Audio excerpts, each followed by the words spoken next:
The Attorney General Bill Barr wrote in his summary, the evidence is not sufficient to establish that the president committed an obstruction of justice offense. But some are not satisfied with that, including my next guest, a law professor of 50 years. He writes in a new op-ed that Mueller did not finish the job.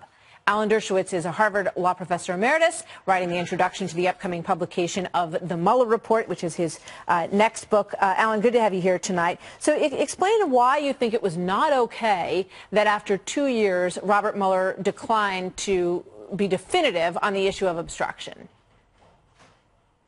Well, his job was to determine whether or not to charge the president, whether or not the president was guilty of obstruction. He heard arguments on both sides. He's supposed to be the decider. He's not a law professor writing law review articles on the one hand, on the other hand.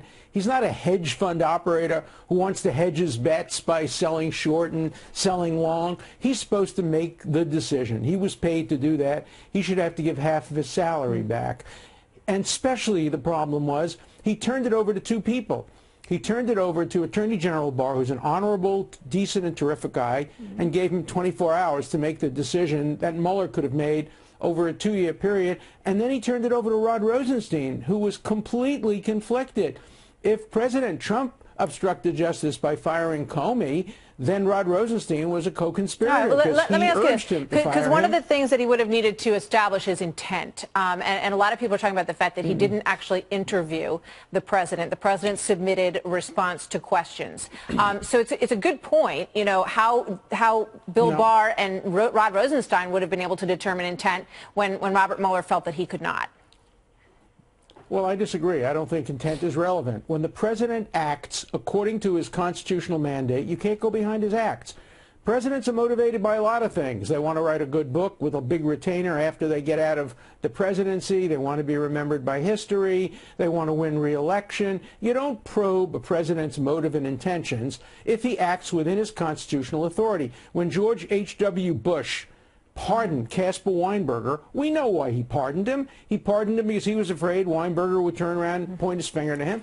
And by pardoning him, he ended the investigation. But Special Prosecutor Lawrence Walsh didn't suggest prosecuting it because the president had the right to pardon.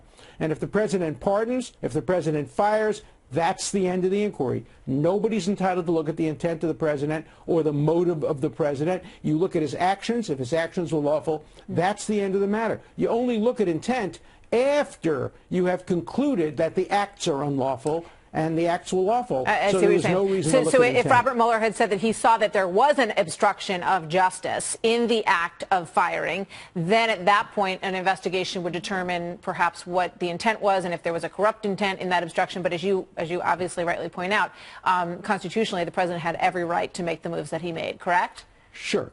Compare it to Nixon. Nixon destroyed evidence personally, told his people to lie, paid hush money to potential federal witnesses. None of those are within his constitutional authority. Those are acts which are criminal. So then you look at the intention. Yeah. But if the president's acts are lawful, and you know, I made this argument from day one, and Attorney General Barr picked up my argument when he wrote his letter before he was appointed Attorney General. Look, I have been right from day one, and almost all the other pundits and professors have just been dead wrong. It's time for them to fess up. It's time for CNN to issue an apology. CNN banned me from their air because I was being too fair. I was trying to assess what the essential issue was, and I wasn't being partisan. They didn't want that. They didn't want that. Fox is prepared to present all sides of the issue. I'm a liberal Democrat who voted for Hillary Clinton, but you have me on the air. CNN wouldn't have me on the air because they only want a one-sided presentation. And everybody who watched CNN was shocked by the conclusions of the Attorney General. Nobody who watched me was shocked because I've been predicting this from day one. Well, we can attest to that. You have. Alan Dershowitz, thank you very much. Great to have you with us here tonight. This is evidence of willingness to commit collusion. That's what this is on its face. So let's be clear. What we are seeing and what we have been seeing is collusion in real time. Yes. The word collusion is what springs to mind. I think we have all the proof we need of a scandal that's arguably worse than Watergate. So that's just a very small sample of what we have heard over the past couple of years. And now that the media hype about Trump-Russia collusion has been disproved, my next guest says that it amounts to one hell of a black eye for the press. Here now, Howie Kurtz, host of Media Buzz and author of Media Madness, Donald Trump, the Press, and the War Over the Truth. Howie, good evening. Great to have you with us this evening. So I guess the question is, how big is the black eye, and is it overcomable? Will we see any change now in terms of fairness?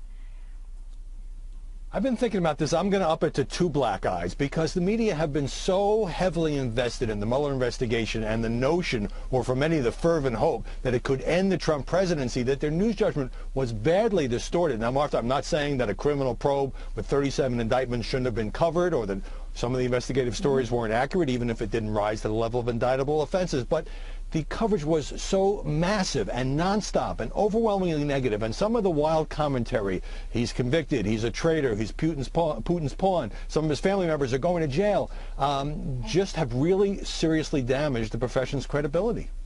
Yeah, I mean, you have a very scathing piece by Matt Taibbi of Rolling Stone, who is, no cheerleader for the president. That's very clear.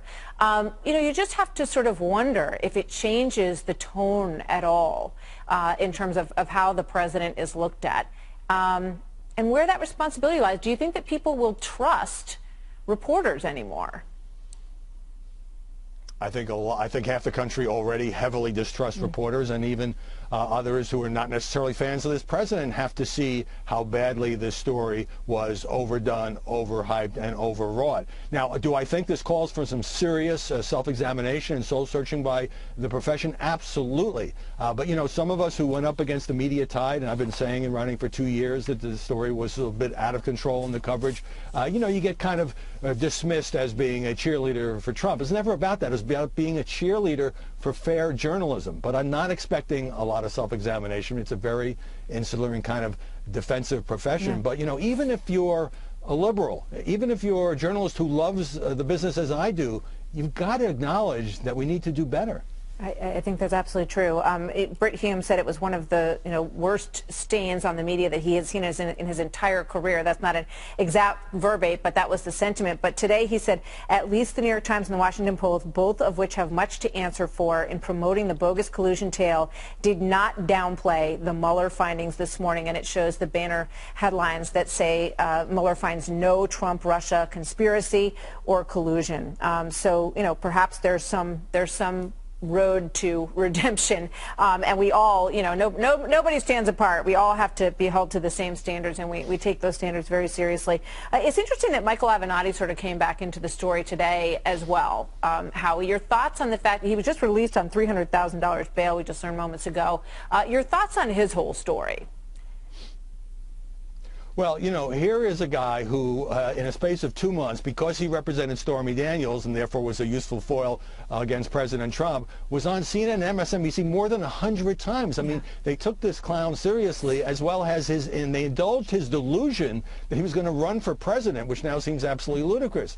Even Stormy Daniels is saying, well, he was extremely dishonest with me. So I think he was a kind of a creature of the anti-Trump fervor, and he became almost, the media kind of built him into a folk hero, looking very differently now. Presumption of innocence, to be sure, but these are serious charges. Yeah, I mean, there wasn't a day when you wouldn't see him on our competitors several times, and was given an enormous Every couple floor. of hours, I know. No, yeah, it was unbelievable. Howie, thank you very much. Great to see you tonight. Joining me tonight, RNC Chairwoman Ronna McDaniel. And Ronna, great to have you with us. Your reaction, first of all, to the vindication of this president after more than 2 years of uninterrupted, relentless attacks and claims by principally the radical Dems who orchestrated this assault on the presidency and the republic. Well, I think you're right, Lou. I don't think many people could have withstood what the president and his family has withstood. And it's really shameful that for 2 years this cloud has been upon his presidency, and it was precipitated by this fake dossier paid for by Hillary Clinton and the DNC that the Justice Department ran with, that Democrats for 2 years have accused our president of being an agent for a foreign country, They have put that narrative forward over and over again, with the media being totally complicit. 93% of the negative stories, of the stories from the media have been negative on this president. The media has been shameful. There needs to be a reckoning. You know, I am glad that the president has been found to have not colluded. I knew that. We all knew that. Those of us who know this president knew that.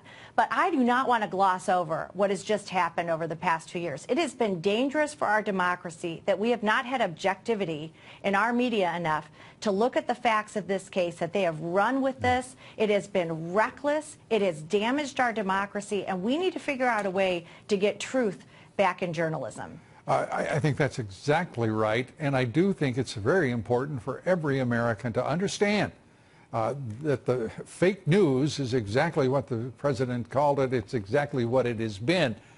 But the few corporations that own those fake news outlets, and I am talking about AT&T that owns CNN, Comcast with NBC, MSNBC, the New York Times, the Washington Post.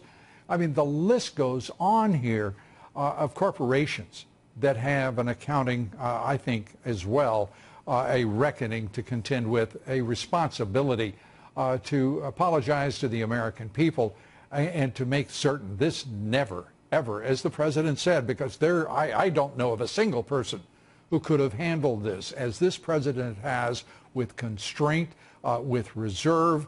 I mean, it's been remarkable to me, and I wonder your thoughts. We need to go that far, I believe. We do. I mean, it's been a coordinated effort to delegitimize the election of 2016. Many in the media and the Democrat Party didn't accept what 63 million Americans put forward. They elected Donald J. Trump. And to see Chairman Schiff of the House Intelligence Committee, to see Nadler say that the president was guilty of collusion. I mean, think about what that means. As Americans are sitting at home, seeing people who are privy to the investigation, seeing the top secret documentation saying that our president was guilty of collusion, lying through time their and teeth. time again on TV. They should be removed from their chairmanships. They owe the American people an apology. They owe this president an apology. And they have work to do to heal this democracy, because this is our country we're talking about. And we deserve to have a peaceful transfer of power. And Democrats, along with the media, along with Hillary Clinton and the DNC, have put us under this for 2 years, $25 million, 2,800 subpoenas, 500 witnesses. I mean, the list goes on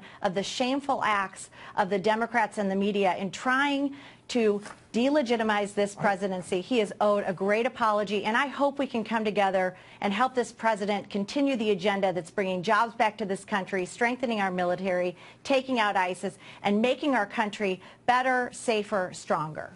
And on point, this president has done all of that, accomplished all of that, even as he's been under a ceaseless attack from the left. I want to point out a number of your tweets, in particular steps to be taken now. And if we could take a look at those tweets, I'd appreciate it. And you know what? Congress should actually investigate it. Asked Ronna McDaniel in this tweet, how DNC-funded dossier got to the investigators. I think that's a very important question. How Comey's FBI abused FISA warrants to spy on real Donald Trump. And just how did the Obama administration justify surveillance of American citizens, and particularly a man running for the very office that Obama held? I think those are great questions. Your thoughts on the answers? I think they're very fair questions. I do think it's important, and this isn't coming from a partisan lens. As you said, and as the president said, this should never happen again. And we want to make sure, first of all, where were the failures in the Obama administration that they missed the Russian meddling? Why didn't they reach out to candidate Trump and say, you should be aware that this may be, that these actors may be approaching your campaign? Why not reach out to the candidate? Why put FISA warrants out that are spying on American citizens based on a fake dossier? Imagine if I put a fake dossier out and that was the catalyst for an investigation on a Democrat. It'd be wrong. And you remember who turned over that dossier to the FBI, and those who would inquire about why certain people are, well, vivid in this president's memory over the course of this sordid atrocity by the the radical Dems. I think the questions answer themselves. Ronna McDaniel, you're being very nice about those folks who pursued this president. I can't be quite so nice, but in your presence, I'm going to be on my best behavior. Thanks so much. Ronna McDaniel. Thank you, Lou. Appreciate it. Thank you for having me.